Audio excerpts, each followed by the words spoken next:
Children Who Kill, a focus on school shootings. An introduction for this project and the way I'll be doing my portion. I'm going to pre-record my slides and present them to you and post it on YouTube because I likely won't be in class the day we are presenting, so I'm just going to do it in advance. So this is Stella Greer's portion of this group's project.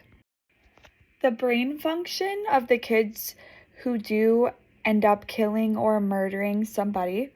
Oftentimes, children who kill are often claimed to have experienced some sort of parental deficit stated by the parents and psychologists of the child. So they are also claiming that the child has underwent some sort of abuse or lack of parenting that has subsequently resulted in some sort of mental decline. Psychopathic traits are often displayed amongst criminals referred to as red collar and recognized to commit frauds against their victims. With use of this said fraud, it is further discussed by said victim and the situation is mentally justified as good reason for their murder. Children with severe mental illnesses usually kill because they have psychotic or delusional intentions. As Hayden Boots noted in 2007, clinical reports and research conducted in the United States revealed that children's murders are frequently the result of severe mental illness. Dr. Hyde describes a hazardous antisocial child who possesses psychopathic personality features that make it easier for the child to think about killing someone to satisfy their desires. The cause and effect of abuse in the brain function of the child can be seen in lack of attention, immaturity, neglect, abuse, and other wide varieties of attributing factors that do contribute to this child's behavior. Dr. Hyde, 1995, asserts that a severely mistreated child usually has no prior history of a mental disease that is major. These kids commit murder because they are unable to put up with the psychological or physical abuse that they get at home. Research looking into juvenile and teenage parricide perpetrators discovered that maltreatment is a factor in most cases.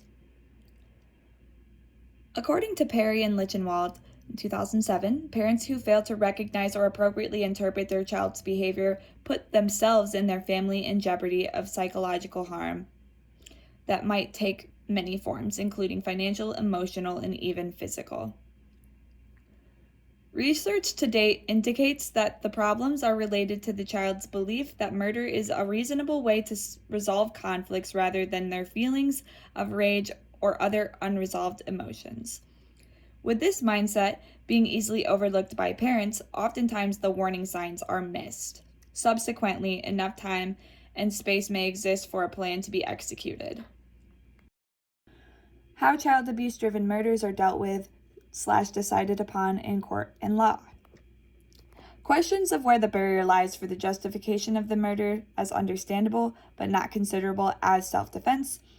Understanding of the differentiation in legal justification and motive is emphasized. Questioning of the amount of abuse, the effects that it had, and to what degree, and what situations call for a murder to no longer be recognized as a murder crime is brought to conversation. Judge and jury holds decision ability upon individual cases. Consensus of professional descriptions of psychological responses has yet to exist within systematic knowledge, though, when stating applicable conditions that exist for killing to be a dismissible case. The child's lawyer within murder case defends and represents on defendant's behalf. A reflection of the abuse endured by the child is done, as well as providing of the child's psychological interpretation, if environments and conditions child underwent are deemed fitting to foresee harm or lack thereof. Caseworkers serve purpose of finding and providing facts and struggle to make decisions upon a right and wrong answer oftentimes in these cases. The research results in discussion of children who kill. There have been many reports, studies, and attempts at explanation on the complex topic of school shootings in an effort to make sense of the issue. These research findings lead to divergent viewpoints of the problem. PRISMA and CRD criteria are used to evaluate the quality of research in terms of design, description, methodology, and result interpretations. The results of the investigation demonstrate the influence of psychological theories. 10 papers in all satisfied the requirements to be included in the review. Except for a few instances, the research was of poor quality.